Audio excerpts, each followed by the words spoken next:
Hey everybody, I'm Kevin Taft and welcome to HCA's Horrifically Horrifying. I am here, of course, with my co-host Heather Wixson of The Daily Dead.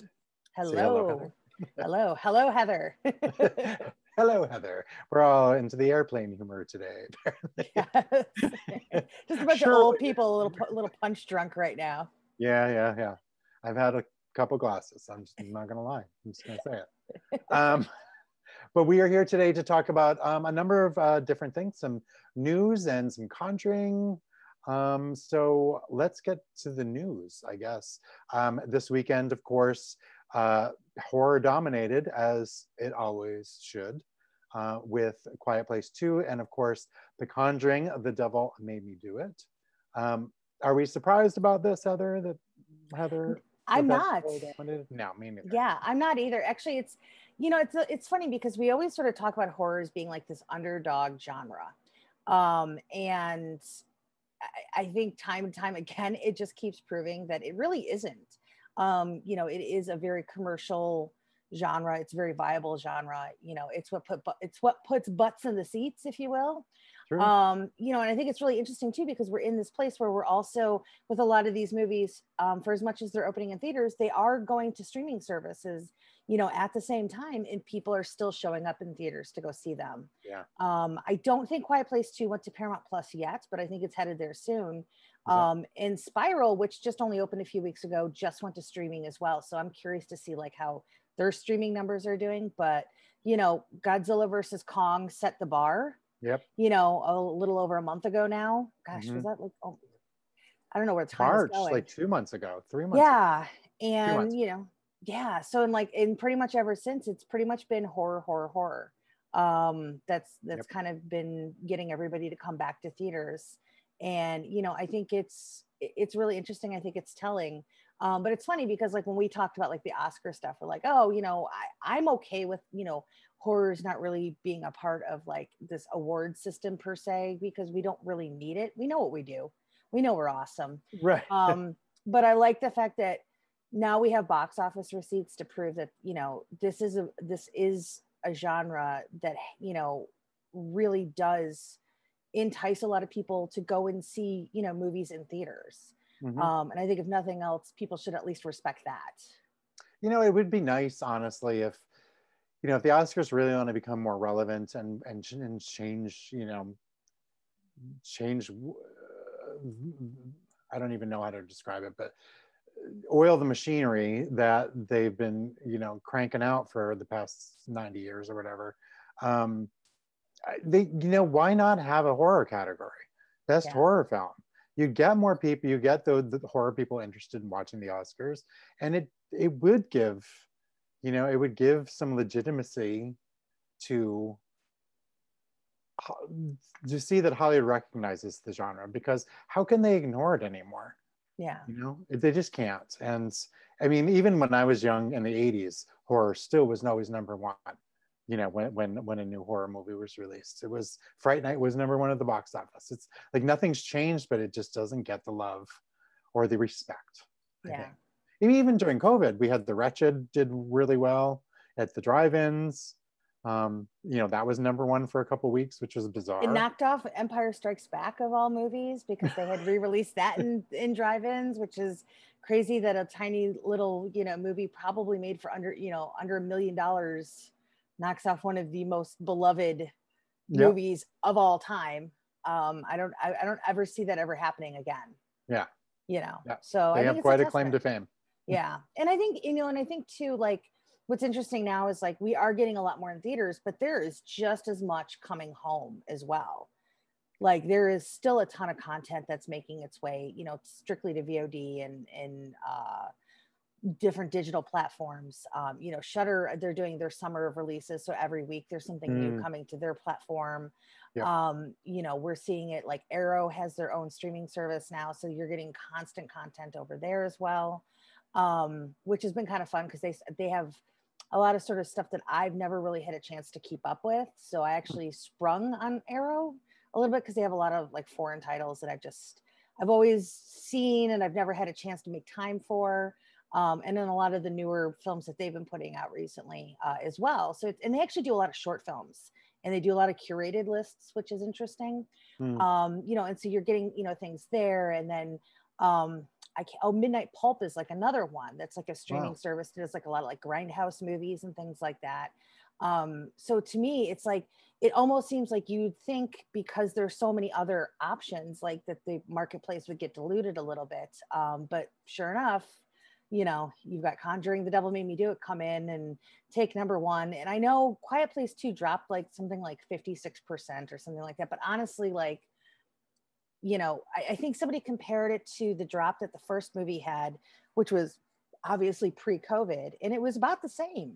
You know, so really that big drop really isn't that unusual. You know, so it's going to be an interesting summer, because we have a lot of horror coming out, and I think we're going to see, you know, as much as I just want movies in general to do well, it's just nice to see out of the gates that it's horror that's welcoming everybody back.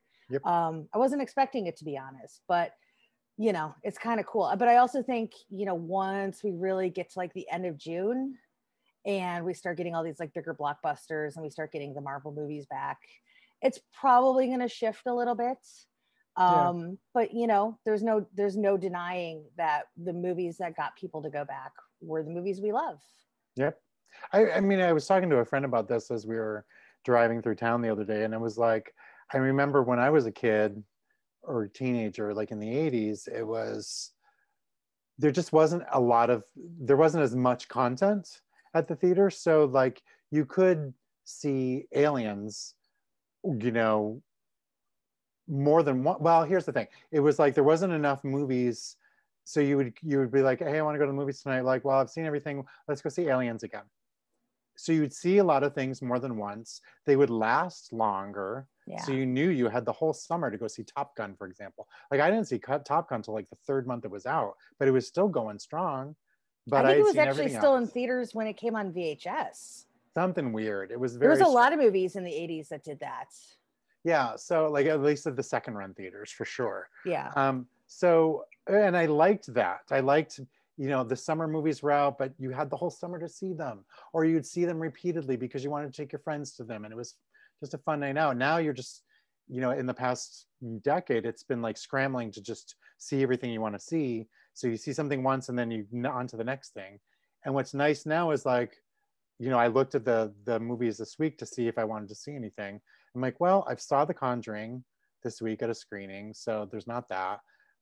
But there wasn't anything really new, but I liked the fact that it was just, here's the handful of movies, and like, give everybody the chance to see them. You have too much content, these movies are going to flop. And that's I think the problem. Like even The Conjuring would have done well anyway, and The Quiet Place too, but you know, there's other movies that probably wouldn't get the time of day or wouldn't make half as much because there's too many movies. And I do feel like by the end of the summer, we might start getting that again. But I do like every week there's like one movie, you know, that's new, not three. And then you have to pick and choose. Or like 5 or 6. Yeah, and normal people are going, not normal people, but people that aren't critics are going to choose. I'm going to like, which one will I see this week? Because I'm not going to go see something Friday, Saturday, Sunday. Yeah. You know, so I like it. I think it's fun. It's nice. So I'm not surprised actually for me that Conjuring did so well, but I am surprised with the myriad of reactions to it that I've been seeing. And I've already been yelled at on like an LGBT nerds Facebook group that I'm in, horror nerds. Like I got yelled at. Somebody told me I was a moron for something. I can't remember what it was about, but I was like, dude. Oh, I think it was because it's like, I said something like, well, the movie wasn't really based on the book about the case. It's really kind of, they made up something completely random that happens kind of after the possession events. And he's like, well, then somebody should just make take the book and make it. I'm like, but Warner Brothers has the rights to it because they're literally releasing the book next week as a tie-in. So no, nobody else can make this movie. So you got what you got. Yeah, and that's that. So, and I think people are going to be surprised when they read the book and go like, this isn't the movie that I just saw. I mean, that's a funny thing because like, I've been starting to sort of collect old like movie novelizations lately. Like that was been sort of my pandemic hobby. I will find you April Fool's Day novelization, and not for $150. Thank you. It's always been interesting to me because I used to love like movie novelizations. But that was like sort of the fun of reading them, is like how different they are. But this is such a different case because it's a book that's existed for a long time that a movie is then based on, but it doesn't really follow that pattern. But that's like a whole discussion we'll get into. Yes, we will. Once we get past our news. But yeah, I just think that's it's sort of a reverse than we normally have. But yeah, like even when like we get some of them these days, like I think I even still have the Resident Evil Final Chapter novelization that they did. So I love that stuff. Like just give it to me, So, but yeah, I'm on the hunt for April Fool's Day, which bums me out because it is so darn expensive. Yeah, that stinks. I just want to read the alternate endings.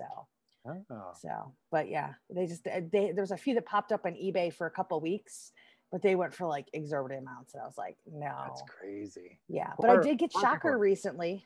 Did you? Oh my God, really? For like $11. I was so proud of myself. That is funny. The only one I have is Poltergeist. That's the only one I bought recently. I got Poltergeist in the last couple of months as well. So, and I got The Fog too for a pretty good deal too. Oh, that's nice. Yeah. So, but yeah, so that's my old lady hobby now, is finding old movie novelizations. So I have all my Star Wars ones. Ooh, it's funny. I still have from the prequels somewhere. I don't know, because like when I moved out here, like some of my stuff went to my aunt's house, some of my stuff went to my mom's house, and then my mom moved and then she took my stuff with her, so now it's even further away. But I remember when the prequels all came out, they had like these big nice hardcover novelizations, and we had them, and I have them in a box somewhere. I have Phantom Menace, and I think I had actually collected all four. All four covers? Yes. Because I'm a stupid idiot. Never read the book. I don't think I did either. And then after I saw the movie, I'm like, I'm not collecting anything for the prequels anymore. So, but I have all the original Star Wars ones. I have the very, very first one written by George Lucas. And then the Empire and the Jedi. I even read Empire before I saw the movie, which is weird. Oh, wow. Empire, I see a lot on eBay. I've always been tempted because they're actually pretty reasonably priced. Like you can get it for under $10. So which I find is kind of surprising because it's like Empire. I found two. I actually have two Star Wars ones, and I don't know how I got the second one. Oh. Like I literally saw it was like 2 months ago. I'm like, I asked my roommate, I'm like, is this yours? He's like, no. I'm like, why do I have two? One has my name in it, so I know that's the one from my childhood. But I don't. Maybe I went to a convention and bought it for cheap. Oh, maybe. Very strange. But I have two, and if anybody wants one, thousands of dollars. You should sell the one with your name in it, because then it's like super famous or something. That's true. Yeah. So then it's like a collectible from your childhood. So sell to your fans out there.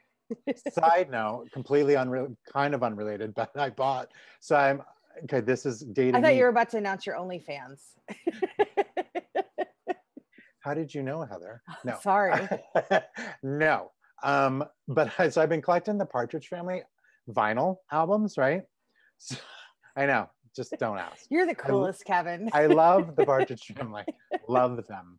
The music is so good. Anyway, so I bought one of the albums. I found it for like $10 or whatever. So the woman sends it to me, and I open it up, and like somebody's name is written inside. I'm like, that's so weird. I wonder if I can contact the person, because it was like a vinyl store that I bought it from, right? So I looked up the person, I found them. So I emailed them. I was like, this might seem weird, but I thought it was really cool. I just bought this album from a vinyl store online, and it has your name in it. And it just seems like it's probably from your childhood. Isn't that funny? And the girl's like, she goes, you bought it from me. No mystery there. Right. I was like, oh. She goes, it was really hard to get rid of. And was like, okay. She didn't sell it for that much money. It was like $10. I'm like, oh wow. So it wasn't that hard. Right. Then I was like, why did you bother selling it if it was that hard? But now I have it, so it's okay. I have two more that I still haven't found. Okay.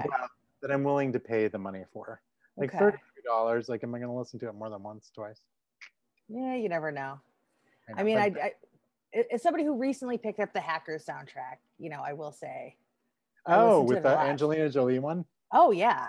Oh, yeah. Is there any other Hackers? No. True. No, I did just buy, again, not horror related, but Thief of Hearts from 1986. And it's one of my guilty pleasure movies. I think it's, like, you tell people the plot and they're like, really? And then About Last Night with Rob Lowe and Demi Moore. Demi Moore, yeah. Mm-hmm. Oh, interesting. Yeah. Again, just my childhood. Like, I owned them before. I think they got thrown out. So. Gotcha. Anyway, we'll go back to horror now. Yes. Sorry, guys. Yes. Other big news is, of course, Rob Zombie officially announcing the Munsters, which, of course, the discourse on social media has been just as level-headed as you would expect. It's hard out here being a Rob Zombie fan. I'm telling you what. Okay, so you, oh no. I am. Here's the thing. So this is my Rob Zombie journey. Like I was a huge fan of White Zombie in high school. So much that I remember my gift to my ex when we graduated high school, because we graduated together, is that I got him tickets to see Pantera and White Zombie and Deftones because they were touring that summer. So, and it was an amazing show.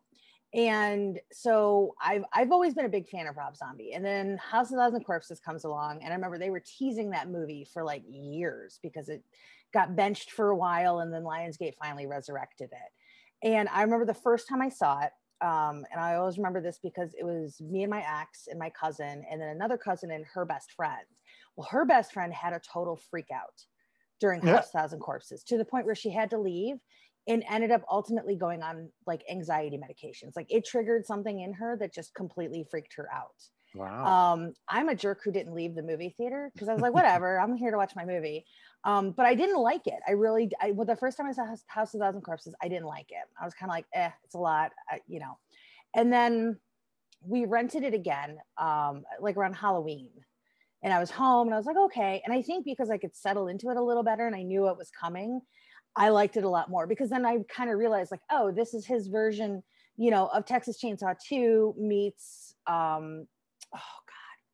it's like there's like three different movies that he's basically riffing on in there. And I was like, okay, that's cool.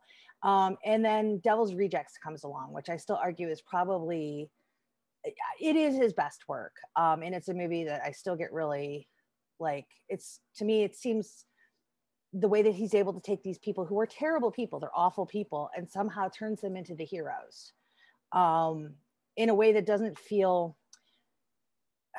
disingenuous. Like you generally feel for them towards the end of this movie when you shouldn't be. But that's also the brilliance of, what's the guy who plays the Sheriff Wydell? He yelled at me once and I'm blanking on his name. Oh my gosh, I can't believe I'm blanking right now on his name. Did you recently? Oh gosh, hold on a second. Sadler? No. I can't believe I have to look this up. William Forsythe. Oh, yeah. Who is an intimidating person in real life and on this big screen. I had to do costumes with him once and it was terrifying. And then we were in like this like little short video that Tom Holland did that he was in, and we were supposed to be muttering. We were supposed to like be pretending to talk in a scene, but we were slightly whisper talking, and he yelled at us. And it was like, I've never wanted to like crawl inside myself and disappear quicker than I did in that moment. But he's just such a monster of a character. I'm not a big fan of Rob Zombie's Halloween 1. 2, I actually think is a really potent exploration of trauma that in the wake of Halloween 2018 kind of gets overlooked, because that was sort of the mantra of Halloween 2018 was like, oh, we've never seen anybody really look at the trauma of Laurie Strode before. And I was like, well, no, we really did. And if you go back and watch that movie, spoiler alert, but when Danielle Harris gets killed and Scout finds her, like I sob during that scene every single time. Like Rob Zombie movies aren't supposed to make you sob, but that scene really makes me sob. And I think Brad Dourif is excellent in it. And I get it. Like he's got sort of the punk rockabilly, you know, trailer trash aesthetic. I get it. Totally get it. But then he comes along with Lords of Salem, which to me is like, just like, it's kind of like if Fulci did sort of like a tone poem on addiction. And that movie to me, like, I can feel it in my soul. And then he went back and kind of did stuff for his fans. So he did 31, which there's a better version of that movie that exists because I saw it at Sundance. The version that they put out was so edited down that I actually got angry in the theater. And I was like, I was ready to leave because there's like this one scene when California Dreaming's playing, and it's Meg Foster and Sherry Moon Zombie and Jeff Daniels sitting there. And it's like a 5-minute scene of them just talking about like life. And that's nowhere to be found in the version of 31 that exists. And it was just such a really like this is really great moment in the middle of all this chaos and weirdness. And it made me sad that they lost that. So I know there's a better version of that movie out there.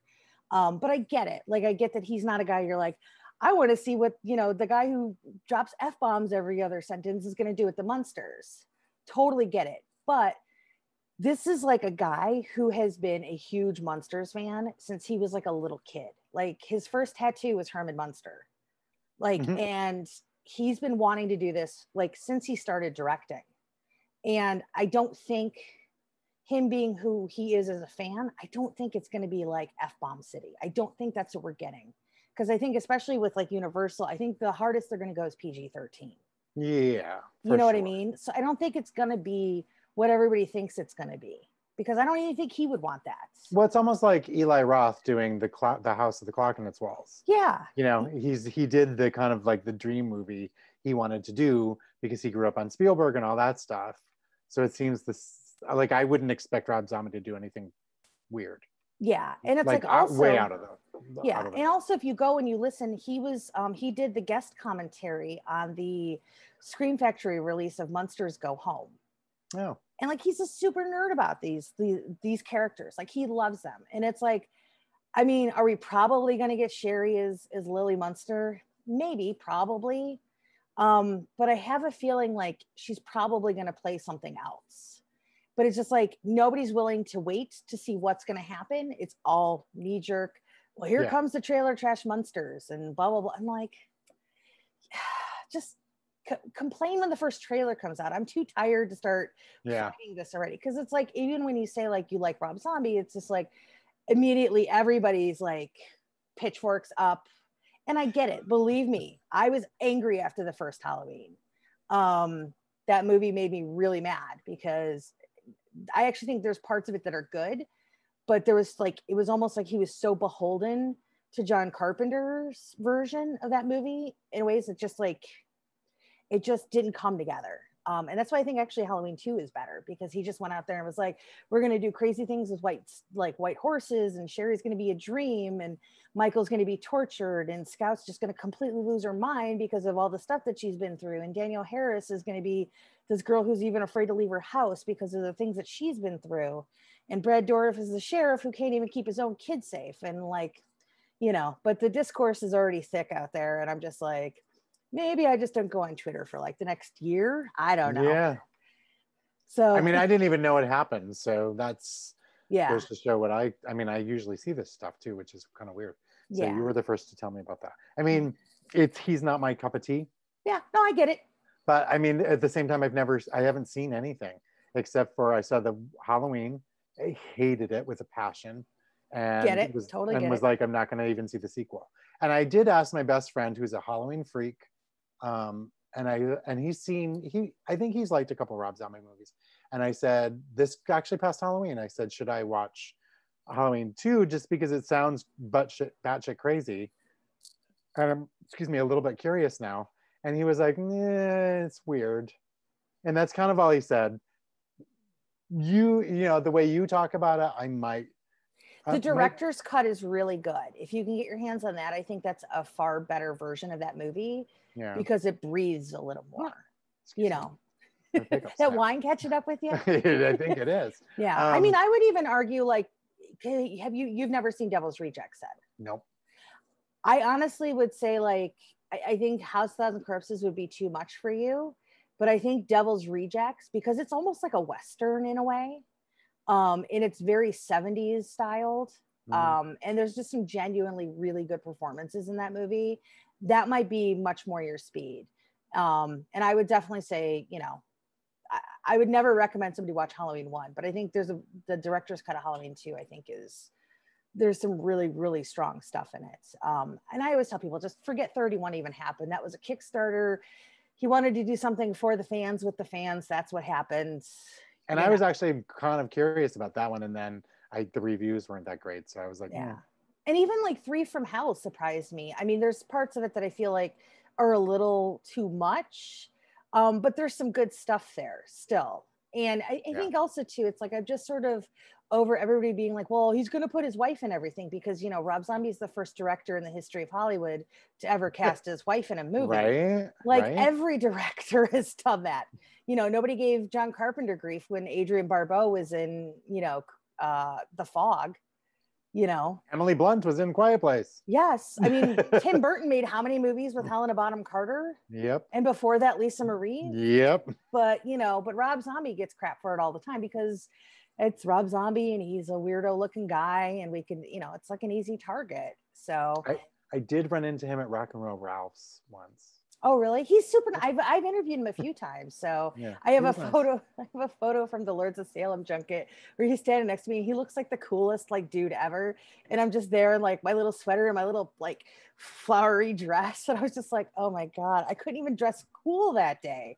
I dressed like I was like going to work at the library after or something. So, but yeah, because like my partner basically he's got like long dreads and stuff like that. So whenever we go out, he either gets mistaken for the guy from Korn or Rob Zombie all the time. In fact, a few years ago, they had a show on New Year's Eve, which was like Rob Zombie, Ozzy Osbourne, and Marilyn Manson, who we don't talk about anymore. But like my girlfriend came out because she was like super excited. And so we went there and we were outside in between sets, and some guy was like, hey Rob, he's like, why aren't you on stage, don't you have to go up soon or whatever? And like that happens all the time. Like he's taken pictures outside of like the Chinese theater like years ago because somebody thought he was the guy from Korn, like with a bunch of people. They're like, oh man, we love your music, and he was like, can we take a picture? And he's like, sure. So I can't imagine like going on Facebook like, I met the guy from Korn, and then it's like everyone's like, what are you talking about? So, you know, but he is a fan. Like, you know, that's like everybody also forgets. And somebody mentioned this on my Twitter feed, and I had totally forgotten about it until I was actually talking with V Neal, which I never realized. And she's like a famous makeup artist. She's won Oscars, Beetlejuice, Lost Boys, and things like that. But she actually worked with Rob Zombie because he did production design on Pee-wee's Playhouse back in the day. So like he is a creative guy. He's not like you know, he's in this box because everybody wants to put him there. And frankly, his movies make money. So for most studios, why push him out of the box? You know, when you're going to make the movies, you're going to make the money because his fans want to see certain things. But I'm really hoping the Munsters does it because he's also been for years wanting to do this hockey movie. And I'm totally blanking on which team it is. But like, he's just not, you know, that guy, which is kind of strange, you know, to say. But like, he wants to be doing other things, but you know, but I think like something like Three from Hell, I think he just wanted to do that one before Sid passed. And Sid was just even too sick hardly to really even be in it. You know, so they had to like, you know, spoiler alert, they had to kill his character off pretty early because Sid was just really downsliding at that point, you know. So, you know, I don't know. It's just nobody's willing to just wait and give it a fair shake, which kind of, you know, if I sat there and judged every movie, every director's like future movie and what they've done in the past, like I'd never go see anything else. Like Johannes Roberts, who years ago, he did this movie called Storage 24, which is not a great movie. Oh, I know it. Had some cool monsters. Yeah. But I was not a really big fan of it at all. But then he's like, did 47 Meters Down.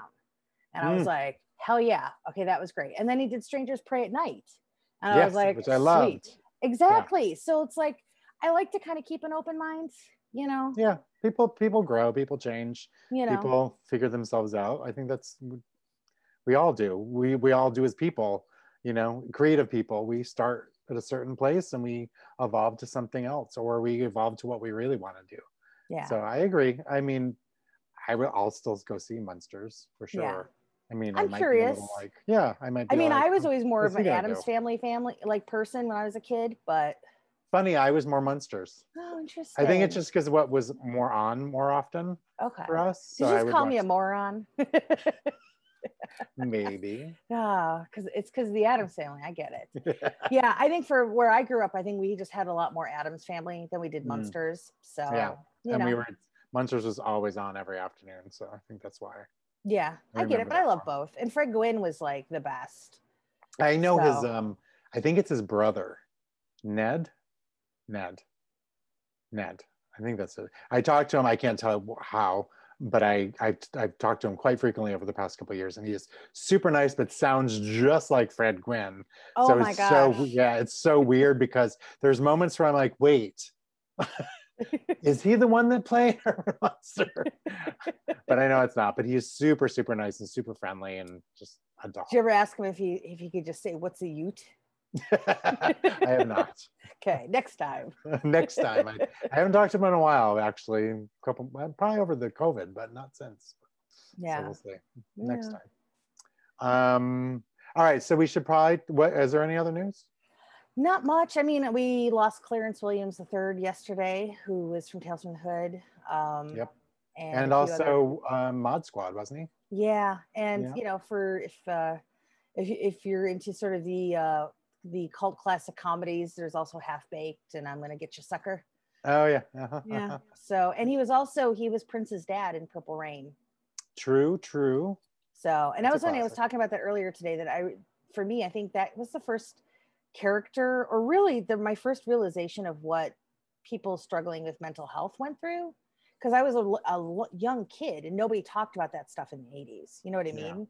Yeah. And that was like sort of my first real introduction. Like, he scared me and then I was really sad for him. You know, so, but he was such a fantastic actor. Like, he could do anything, anything. And Tales from the Hood is the shit. So, you know, I don't think you could say it any better than that. Like, he was something else. And because I think Keith David has taken over for him in the series. That's true. So, you know, that's pretty cool because Keith is also pretty awesome. So, but yeah, that was a bit of a bummer because he had such a great career. So, but I know, because I never really watched Mod Squad, but I know that was pretty much his character was like a really big landmark. Yep. Back in the day in terms of like representation on TV and stuff like that. So that's pretty awesome. I didn't watch it all the time because I was too young, but it was always on. My sister always watched it. Yeah, it was like a very, very pop culture-y thing at that time. Interesting. For sure. Yep. Yeah. So, all right. I guess it's time for the devil to make us do it and talk about Conjuring 3. I told you. I never like to do that. I never like to try to temper people's expectations. But it was hard for me to be like, yes, get excited for Conjuring, devil made me do it. And you know what? I think the problem with my reaction was because I've read the book and I had really been interested, and you know, we keep on talking about it, where I like get a little obsessed with it because I remember distinctly reading the articles in the paper and being spooked as like I would think I was like a freshman in high school, and it was so close. It's like 45 minutes away from our house, and just so weird. And I remember reading the book and just thinking, and I might have told you this before, but at the time I had just sold the script to New Line, and I told my manager, I'm like, I want to make this into a movie. This book is terrifying. And I had only read like a quarter of the book. And then by the time I got to the end of it, I called him and I said, I don't want to do it. And he's like, why? Yeah, I'm like, it's freaking me out. Like, I don't want to actually have to dive into it for a year. And I think I was more of a believer in all that stuff. I mean, now I'm not as a religious person anymore. So like, it still does freak me out, but I'm not as like, they're going to get me. Yeah. But at the time I was like, I don't know if I want to open this. Like, that book scared the crap out of me. It's not very well written. It's derivative of The Exorcist. There's things that they literally copy. And you're like, really? But something about it I actually started rereading it and I stopped. Because I had a nightmare that night. Nothing bad, but I was like, nope, I'm not going to read it. But what pisses me off is that they fucking didn't. Can we swear on here? Yeah. We can allow one go through. You can have that one this week. Thanks. That they just didn't do anything with it. The opening scene was actually really good. Yeah. And I was like, this is awesome. Granted, they're taking some liberties, but cool. And then then they go to the trial, and that's that one moment where they're like, some of the dialogue was so bad. But when they're like, we're going to prove to you that this is all true. And they're like, where should we start? And they're like, at the beginning. And I literally was mouthing the words as they said it. And I'm like, okay, all right, now we're going to go back. So then they show the kid in the waterbed room. I'm like, okay, there was a waterbed, but all he does is get pushed on the bed. And then he rolls over and he sees a ghost of an old man who points at him and says, like, you're doomed, or I can't remember what he says. And then they take their dronic license, and there's like things in the waterbed. I'm like, fine, whatever. And that was the only thing they showed from the past. I was like, there is an entire story about a kid being possessed by 41 demons. Yeah. And just him knowing what was happening, like, as the demon would stay at they actually was 2 houses, and the houses were very nondescript. That pissed me off too, because they're like, we need to have a creepy old big house. No, what's creepy is a really standard house that anybody could buy. That's kind of like, for not people who don't have a lot of money, that is creepy.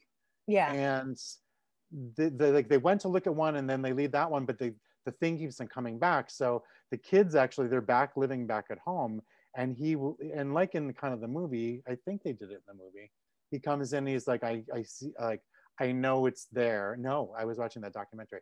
He kept on saying, like, I can see, he keeps on talking to me, and he's like, he's not happy with you saying this, he's not happy with you saying this. And then one day he's like, he's leaving the well where he stays, he's coming towards the house, he's flying over, and he did a play-by-play of every street he went over, and then he goes, he's here, he's in the front of the yard, he's going around the back of the house, and then you heard a knock, knock, knock.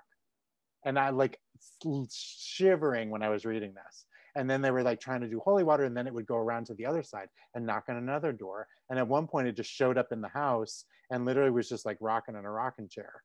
And like, this is what you should be showing on screen. Instead, you make up a freaking story about a witch that has nothing to do with the story. Nothing. I don't even know, when they showed the picture of the little thing that was planted under the house, I don't remember that being a part of the story at all either. So this photo they got, I'm like, is it from that story or some other story that they had? But I'm like, why are you not doing the story?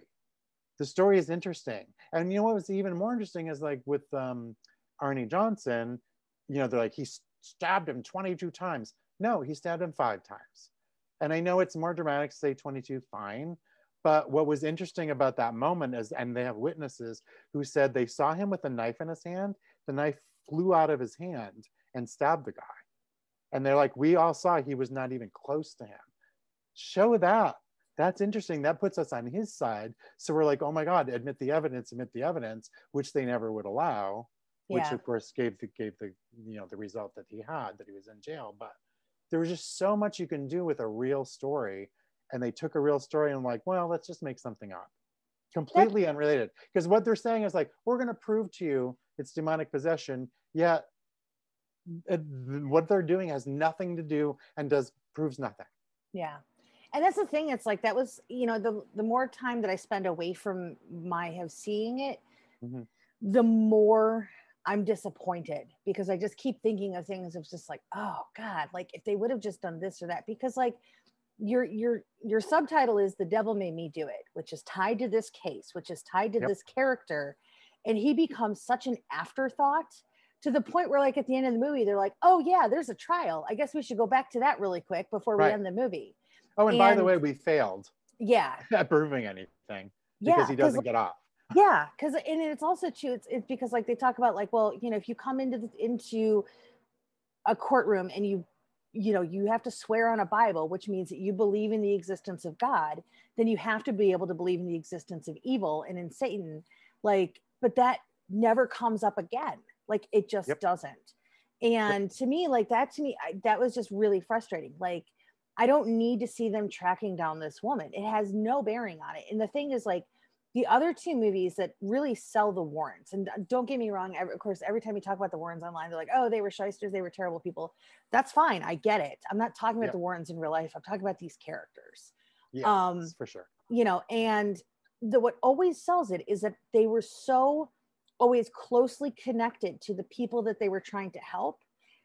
You never saw them just like go off for an extended period of time in either one of the first two movies. Like a little bit with Conjuring 2 because they went and met with the other investigators in London, but that was like a scene or two. They were always really involved with that family. And here it was just kind of like, well, here's this priest at the prison. He's going to help you. You're fine. He's, you know, able to deal with this.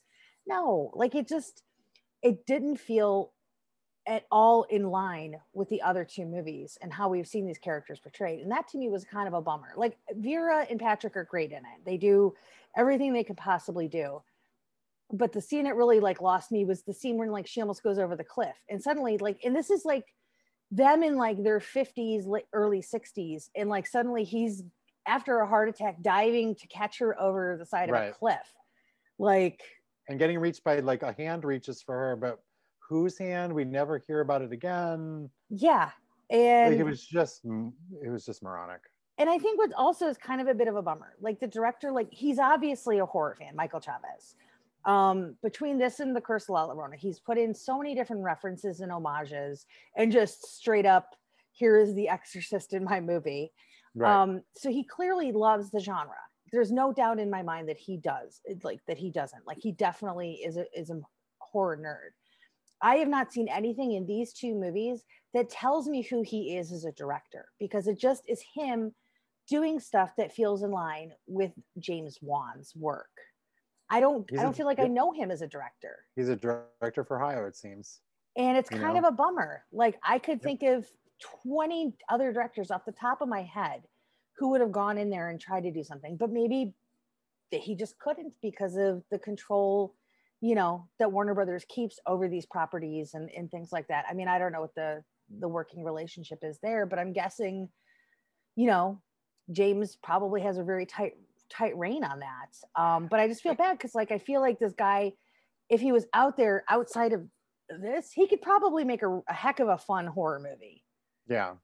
I feel like I wondered in the middle of the movie, I was like, and you know, I sent you an article about, you know, from our hometown paper too, about this case and how the brother of the boy that was possessed, and I actually talked to him, Carl Glatzel is his name, years ago through like MySpace or something, because he was writing a book, a tell-all, basically saying this is all faked, and he was suing the Warrens. He sued Lorraine Warren because Ed was dead, because he was like, you ruined our family, you made everything up, you made it bigger than what it was, and he had a lot of mental problems, and that was the problem. My brother's okay now, but you screwed us over, and I'm going to tell the truth. And apparently now he is actually writing the book again, or finally. But what I wondered is, because of the court case, because of what he's been doing for probably 10 years at this point, I'm wondering if he wasn't, I feel like they would have had to get like the family's okay to tell their story. So I'm wondering if they could only tell stuff that was really tied to Arnie. So when Arnie was in a scene, so they couldn't really tell David Glatzel's story. Yeah. They could only tell Arnie's story, so they really couldn't do much. And they're like, well, we have this cool story, but we're gonna have to make something up because we can't really show the entire case. I'm willing to bet that probably had a lot to do with it. But then I feel like then do something else. Because there's some werewolf story that there's a possession. I mean, we got that. We got that in Annabelle Comes Home. Like they teased it. It's like there's a werewolf in Annabelle Comes Home. It's a ghost werewolf. Like give me that movie. Yep. I would watch Ghost Werewolf over this, you know, any day of the week. I really wanted to see years ago when I read about Carl Glatzel saying like, hey, this is faked. I was like, wouldn't that be a fascinating movie to do, where it's like the first half of the movie is the horror movie version that they wanted people to believe, and then they flip it in the middle of the movie to show you all what they went through. But even you could even tease like, but is there something really there? or something, just to kind of show like what the media does, what people do to make things larger than life. I thought that would have been an interesting exploration, but it's almost like if you gave that story like the One Cut of the Dead like version. Have you ever seen that? Which one? It's called One Cut of the Dead. Mm-mm. Oh, it's really innovative where it's like a low budget zombie movie, and then it kind of flips the script a little bit. You should give it a chance, because the first like 25 minutes you're going to be like, oh, what is this? And then there's a moment where that movie turns and you're like, oh, what is this? That's exactly my experience with it, because I was just like, everybody kept talking about it and I was just like, but really, are you sure? And then I finally watched it. I think it was through The Last Drive-In on Shudder. Oh. And I was like, okay. And then by the end of that movie, I was so in love, and it was like so good. It's recent, right? Yeah, a couple of years ago, and they it's I don't know. It's on Prime for free. Yeah, it's worth it. All right, I'm gonna put it on my list. Yes. Oh, So it's starting to play right now. Hold on. Oh God, we don't want to get in trouble with YouTube for streaming a movie or anything. Oh God.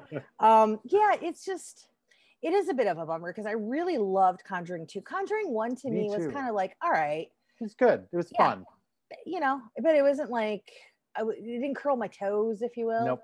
But Conjuring 2, I just thought it had a lot of really cool stuff that really told a really good, heartfelt story. Love the characters in it. There's some really genuinely like creepy things that happen in that story.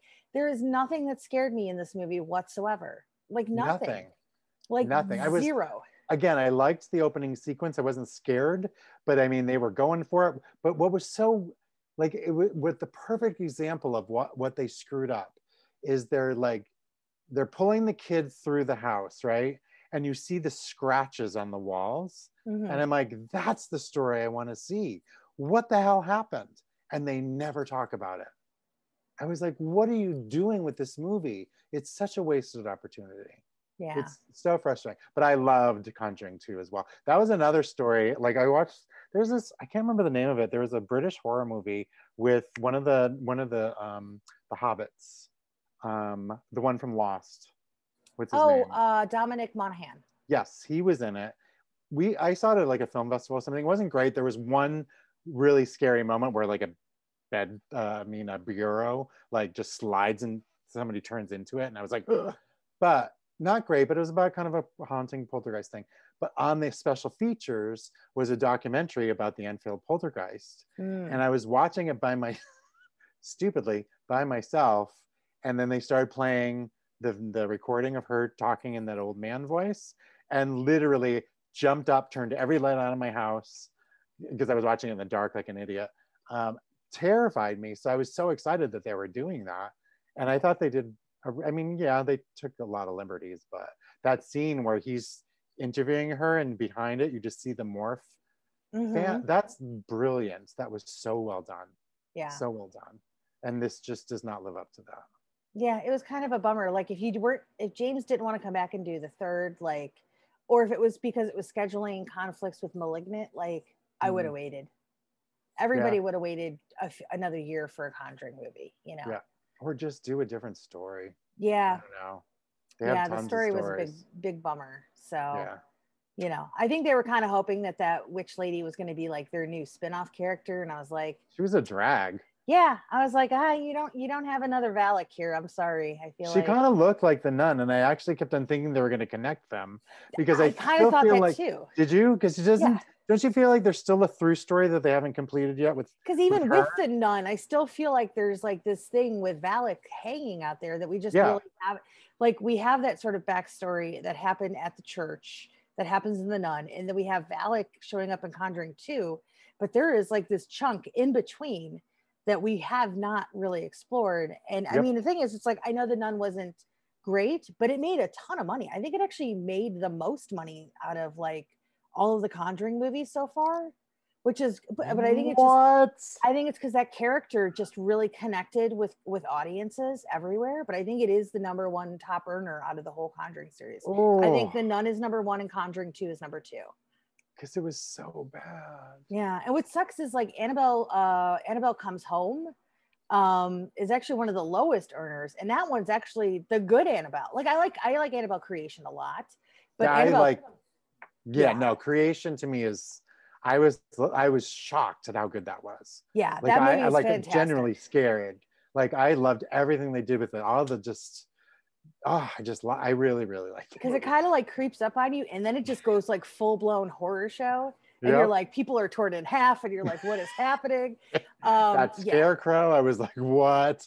As soon as I saw the scarecrow, I'm like, oh god, no, no, no, no, no, no, no. It was so good. Yeah, but I liked Annabelle Creation because it was like one of those things that sort of started to open up stuff inside the Warrens' room. Like, give me the haunted samurai suit. Like, I'd like to see that movie. Like, okay, we have a really creepy TV that does all kinds of weird stuff, and then we've got werewolves, and like, okay, and yeah, people just didn't kind of show up for it. I think at that point, like, they didn't know what to think. But I think that's one that's like people are going to catch on to it, and I think it's also like a really good gateway horror movie. Somebody made a good point about that one, because I didn't like the third one, but somebody made a point and they said nobody actually dies in it, so there's no stake. No, it's not. It's a very teen friendly entry, which is fine. Like, to me, I don't mind that. You know, I mean, there's so much death hanging over. I mean, really, nobody dies in Conjuring 2. True. You know. Yeah. Does anybody actually die in the first Conjuring? It's been a long time since I've seen it. No, but I think there was a lot of threat of either somebody's going to get possessed and die, or there's something about the second one that there just felt like there was no stake. I mean, the last Annabelle movie, excuse me. Yeah. There was just no stake to it, because when they said that, I was like, oh, that's why I didn't like it. Like I felt I was kind of bored. I perked up when the werewolf happened. I was like, oh, yeah, to me, it was just kind of like going through a haunted house. You know what I mean? Like, you just kind of walk around and stuff's going to jump out at you. And you're like, all right, I just got to get through this. Like, and those girls they had just had to get through the night. That's all. Yeah, that's true. You know, that's a good but, point. You know, I feel like that was sort of the one that was like more for the youngins out there. What's going on with the one from Conjuring 2? They were going to do a whole movie about the spindly guy. What's it called? I almost said the Slender Man. That's not right. I know, that's not it. It's I even saw a figure of him recently at the store. Oh gosh, I'm doing a quick look. Everybody at home is like yelling at us. We know what it is. Yeah. If you would like to comment The Crooked below. Man. The Crooked Man. Which was so cool, because I think that was Javier Botet that played him too. So yeah, I mean, that was fun. CG. Yeah. I mean, it was, of course, you know, I was like, this is not part of the story. But at the same time, I was like, this is cool. Like, I was into it. You're like, let's see this movie. Right. And I knew, as soon as I saw it, I'm like, here's a spinoff. But I'm down for it, for sure. Here's another $50 million for James Wan. New franchise. It's all good. I know. I wish I could just come up with like one franchise, and he's like got 10 now. So, you know, it's funny, and I'm gonna talk about myself for a second, but the script that I sold to New Line, that they still have, and now Warner Brothers has it because Warner Brothers owns New Line, is a horror movie. And I was talking to my friend the other day. I'm like, if they already own it, take it off your shelf and put it into the Conjuring franchise somehow. Just work it. Do whatever you need to do just to get my movie made and a part of the Conjuring franchise. I mean, why not, right? I want those Conjuring dollars. But they're watching this right now, and they're like, we are never making his movie. He talked bad about Conjuring 3. But I love the other two. Yeah. You know, I mean, that's the thing. It's like every franchise is going to have its hits or misses. Yeah, for sure. Know, I've never, I mean, although everybody hates Scream 3, I mean, for me, the only franchise that ever like consistently delivered was the Scream series. But I know everybody hates 3, which they always blame it on Gail's bangs, which is just like the stupidest thing ever. Dumb. I mean, I didn't hate it. I didn't think it was as good as the other two, but I didn't hate it. Oh yeah, no, it's not. It's definitely nowhere near, but it's you know, it's still fun. So yeah, it's just every franchise has got their Freddy's dead. You know, they've got that one where you're just like, oh, all right, well, you know, and then we move on. So let's see. You know, I'm a Paranormal Activity fan, which was my choice today for my top 365 movies that I'm still trying to do. I'm every day trying to go, now what? I can't think of anything.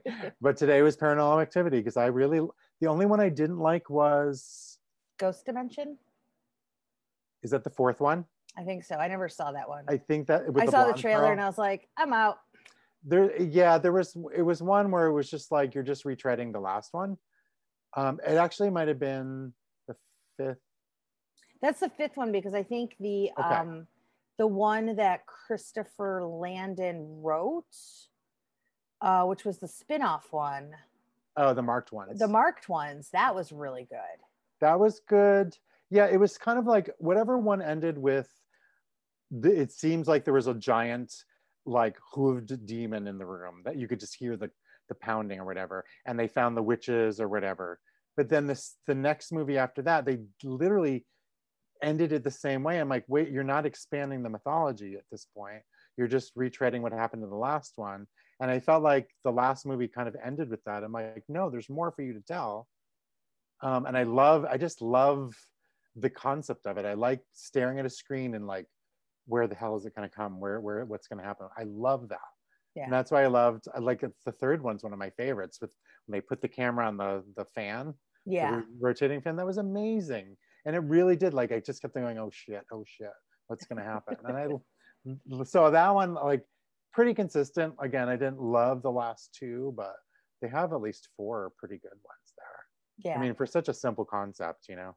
And I think they're doing a new one soon too. Are they? I think they are. I feel like that was announced like a few months ago. Oh, I would be so excited for that. Yeah. So I think we're going to get another Paranormal Activity. So. Yeah, they're fun. Yeah, you know, I'll be there. The other day I was watching something again, and I was like, you know, I feel like nowadays we have all these, we talk so much about movies. Before they come out, we pontificate about them, we argue about them. So you're literally just watching the movie, criticizing it already, even just as an observer, even if we're not critiquing it ourselves, you know, as film critics. That sometimes you just go back to movies and just be like, I'm just going to watch it as me watching a movie to be entertained. And it really sometimes changes your whole perspective of like, hey, this isn't that bad. You know, yes, maybe I was disappointed at the time, but it's because we've talked about it for a year ad nauseum, and we had all this stuff put on it that I feel like we can look back at movies and go, you know what, that was pretty good. There's a lot of movies there's a lot of movies where I've watched them and like, hey, that was pretty fun, and everybody else sort of craps on them because that's like the cool thing to do, or especially like sort of the stuff that's skewed towards like the teens. Yeah. Like that kind of stuff. Like, you know, everybody else was like, oh, Wish Upon. Ugh. And I was like, that movie was so much fun. You know, it's funny. I liked it too. I thought it was. I don't know what else anybody wanted from a teen horror movie, but it was like, and it got pretty gnarly for a teen movie too. It's funny because I went with somebody who was helping me. He wanted to produce another script that I wrote, and I was like, oh, come to the screening. And he goes, that wasn't good. And I'm like, I had a good time with it. And the soundtrack is really good. I listen to it at the gym all the time. Oh, she's coughing. I will talk in the meantime while you are coughing. Oh. I think Valak just got me. Out of nowhere. Oh, goodness. Well, now that I'm dying, maybe it's a good time to wrap up for this week. Wrap it up, yes. Yes, so I guess we will close out by saying, yes, Conjuring, we didn't really like it. But you know what? It's on HBO Max. If you have it already, check it out. First scene is great. Yeah. I always tell people to make up their own mind. Like, I remember when I posted my reviews, everybody was like, well, I'm going to go see it anyway. And I was like, well, I wasn't telling you not to. For sure. And like, I would never tell anybody not to go see a movie. For sure. And unless it's harmful, you know. Right. And I think that's a good point to make, is like, we as critics, I always tell people, I'm like, when they're like, oh, the critics hate things, I'm like, you're a critic too. If somebody says, what was the movie like, you're going to talk about it just like a critic is going to talk about. We just have a forum to do it. Yeah. So you're a critic, we're a critic, so we don't think we're better than anybody else. It's something we like to do, and we have the opportunity to do it, and we're going to do it. But if you want to go see something, absolutely. Like I like some shitty movies. Oh yeah, I mean, I love Howling too. Like there's no accounting for taste when it comes to me. Believe me, I'm no film snob. Right. So for sure, me neither. So, you know, but hey, why not? But anyway, so Conjuring 2, we got the Munsters coming out. 3. Oh, Conjuring 3, sorry. We got the Munsters coming out, and what was the other news? Horror's back. Horror's back. So next week we will actually, as promised, talk about It's Pride Month, and I did wear this Evil Ed in honor of Pride Month. But we will talk about some gay-themed, friendly, or directed by. Like, we'll just talk about the LGBT community in the horror, because as an LGBTQ member, we love our horror. Yes. Well, and I think also too, it's probably one of the first genres that sort of embraced a lot and of explored. What, explored it without telling you we're going to explore it, but and without prejudice either. So for sure. So stay tuned for that next time, and we will see you later. Bye, guys. Bye.